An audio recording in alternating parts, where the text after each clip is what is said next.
Пришло время. Я вижу твое желание. Твоя цель здесь. Иди ко мне.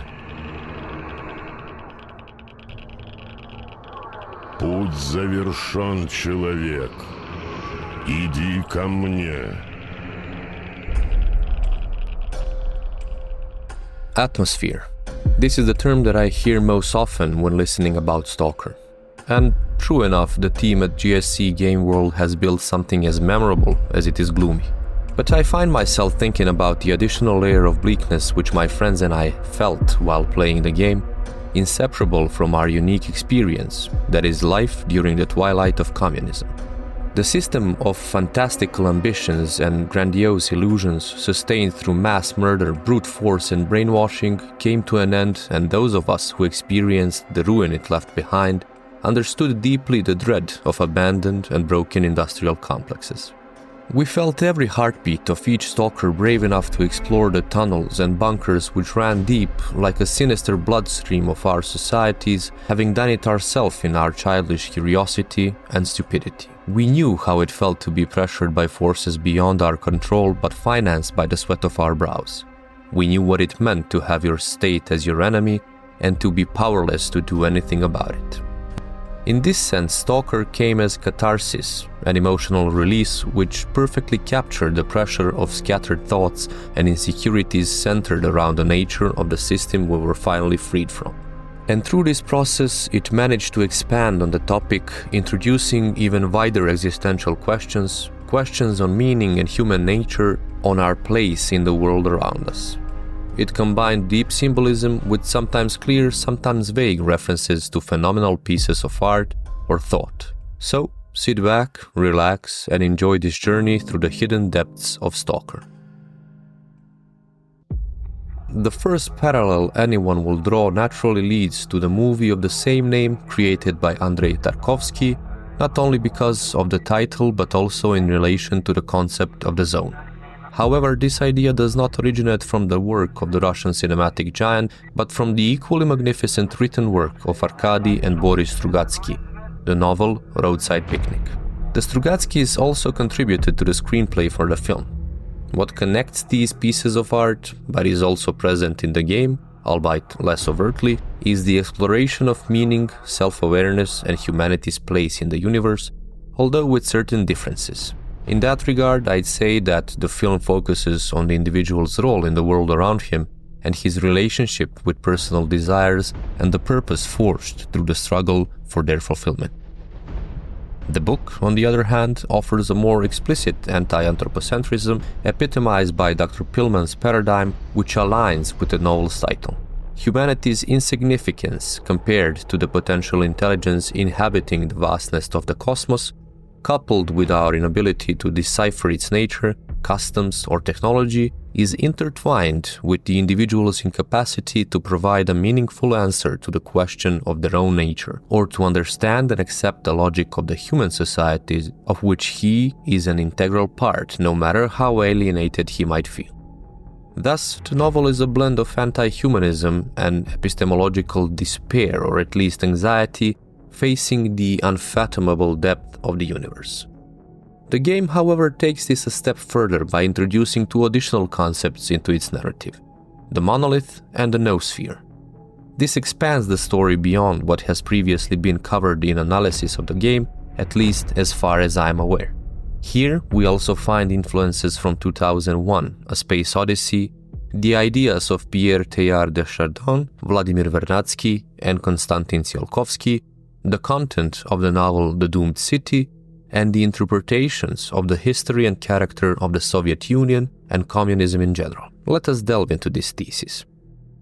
The first part of the original Stalker trilogy begins with the awakening of the protagonist, who had been unconscious and transported in a death truck to an unknown location. The protagonist suffers from amnesia, unaware of his origin, name, or the events that led him there. The only clue he possesses is a message on his PDA: kill Strela. A significant portion of the game's activities is therefore directed at uncovering the truth about himself, his theme, and the nature and origin of his mission. This setup immediately confronts the player with profound questions which are disguised as contingent by using amnesia as a narrative device, but are in fact fundamental and therefore unavoidable. Who am I? Where have I ended up? How did I get here? What am I striving for? Is there a place for me in this twisted world of omnipresent death, an inexplicable phenomenon that nonetheless has its own allure? However, the story soon introduces the concept of the Wish Granter, a mystical entity located at the center of the zone, said to be capable of granting any desire to those who manage to reach it. Thus, before the protagonist finds the answers to the fundamental questions about himself, he becomes captivated by the notion of winning through discovering this extraordinary phenomenon. But how can someone with no understanding of who or what he is know what his deepest desires truly are? Here, the game confronts players with the following dichotomy: pursue self-discovery or chase the fulfillment of desires. It is, of course, easy for us today to point to what the canonical resolution is, but when the game was first released, at a time when the internet was far less accessible, players had to resist the many cues leading them towards missions culminating in the discovery of the Wish Granter as the endpoint. This is evident in the way these missions appear earlier than those guiding players towards the encounters with the guide, and then the Doctor, whose insights are critical for understanding the true nature of this mystical entity.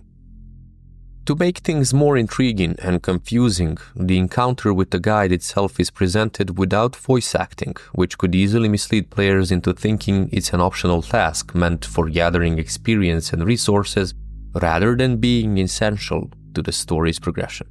I firmly insist, without the ability to Google the solution, tasks that uncovered the essence of the plot weren't immediately obvious and required a longer path, a path of questioning the dominant narrative, interacting with seemingly unimportant NPCs, resisting the urge to rush to the zone's center to collect the abundant artifacts, rejecting the alignment with any single faction's worldview, and even revisiting previously explored locations to gain deeper insights. This creates a simulation of life's challenges, inevitably faced by reflective individuals.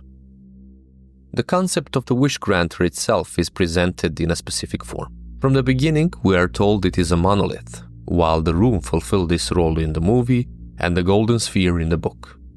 For this reason, I believe it's necessary to include 2001: A Space Odyssey in the interpretation of the game's content, as it offers the clearest parallel to a monolith of unknown origin that plays a fundamental role in humanity's evolution. This idea might seem far-fetched to someone familiar with the material, as the mere use of a monolith in both narratives does not in itself justify a connection. One could jokingly argue that the mere existence of humans in Stalker parallels the existence of humans in 2001: A Space Odyssey. However, despite the tongue-in-cheek nature of such a remark, I aim to demonstrate that the connection is present and profound.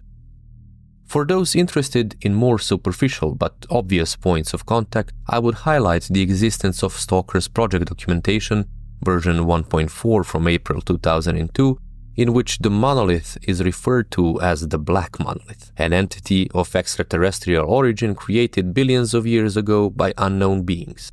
Its formation predates the appearance of the first bacteria, and its role was to control life on Earth. Essentially, it served as an evolutionary module tasked with the development of a race of superconscious, immortal beings. This draws an unmistakable parallel to 2001: A Space Odyssey, where the Black Monolith, also of unknown origin, plays a fundamental role in the evolution of our primate relatives. It enables one group to use tools both for constructive and destructive purposes, and to gradually pass this knowledge on to subsequent generations.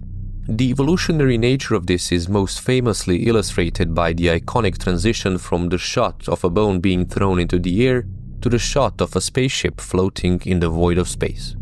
This sequence is perhaps the best-known example of what Russian film theory refers to as intellectual montage, which highlights the nature of tools as fundamentally unchanging despite undeniable technological advancements. Survival and expansion therefore remain constants. These same principles are fundamental in the world of Stalker. They apply not only to humanity but also to the animal kingdom, individual factions, scientific knowledge, and even the zone itself. The monolith in Stalker, while distinct from its original concept, plays a tripartite symbolic role that directly ties into the themes underpinning the game's narrative. The first one is the search for meaning. The monolith embodies knowledge, power, and essence that transcend the capabilities of humanity. It offers comfort, hope, and even a tangible goal against the torment of constant searching for truth, or at least so the stalkers believe. The second one is the evolutionary pinnacle, the Omega Point. This is tied to the concept introduced by Pierre Teilhard de Chardin, directly connected to the idea of the noosphere, which only the most dedicated players encounter. The noosphere speaks of an inevitable evolutionary moment when the entire universe becomes unified.